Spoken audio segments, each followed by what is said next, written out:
These days, financial planners are increasingly becoming more open-minded about reverse mortgages, but in terms of how they approach that with their clients, they do need to be careful because it takes a while for everyone to get education, and there may be a lot of clients who still have a very negative perception about reverse mortgages. So I think for the advisor, the first question is, would you consider a reverse mortgage? It's really, you've got to back up from there and talk about, well, what kind of use do you see for your home equity? Do you plan to live in the same home? Do you want to leave that home as a legacy gift to your children? How do you really envision home equity? Are you willing to consider using the home equity as a source of retirement income, and so on and so on? And then if the client seems comfortable with that sort of discussion, you can introduce, well, the reverse mortgages, I know they have a negative perception. You see those late night commercials about them that really, they seem like it's not a great idea, but I've been to conferences, I've learned a lot about reverse mortgages. It's really a new ball game in terms of how they're regulated and approached and how they can be used in a retirement income plan.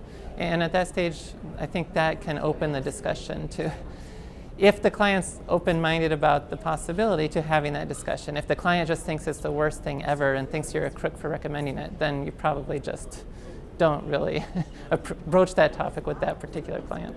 So there are a number of ways that advisors and consumers can use home equity and reverse mortgages in strategic ways.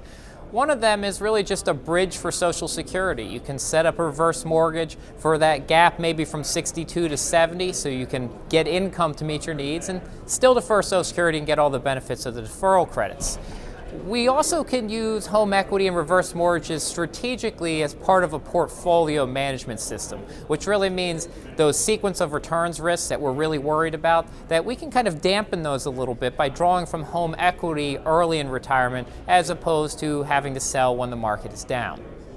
For the type of client that is best suited for a reverse mortgage, I think a few characteristics that are important are, well, one, they're planning to stay in the home, and then maybe they're going to move in a year or two. So in that case, probably just wait until they move to consider the reverse mortgage. But they should stay there for some period of time just to compensate for the upfront costs involved.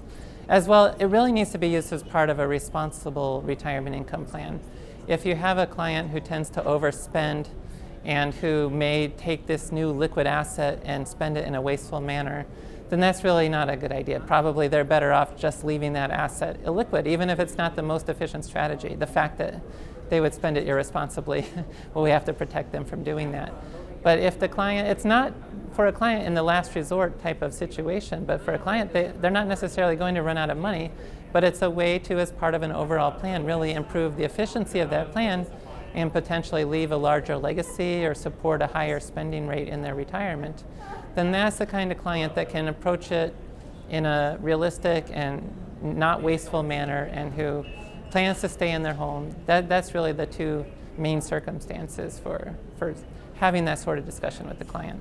There are a lot of people that aren't great fits for reverse mortgages. And those are people that early in retirement they want to move, or they're going to continuously move throughout retirement.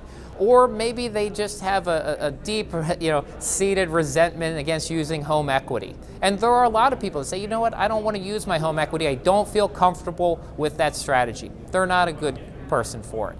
So we got people who are moving, people that have big negative conceptions against it, and also people who want to leave a specific home to their heirs, right? If you want to leave your beach home where you move into in retirement and leave that specific house to your kids, a reverse mortgage might not be the right solution for you because we can't guarantee that that house value and the home is still going to be there at the end of retirement.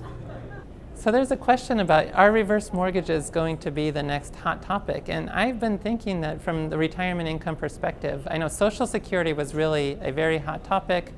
Advisors were learning about Social Security claiming. They were running seminars for their clients and for prospects about how to claim Social Security in a more efficient way. In November 2015, there were changes to Social Security, and all the momentum went out of Social Security. Since that time, I've been predicting that reverse mortgages would replace Social Security as the next hot topic. There's been amazingly positive media coverage. All the major consumer publications have now written positive stories about reverse mortgages.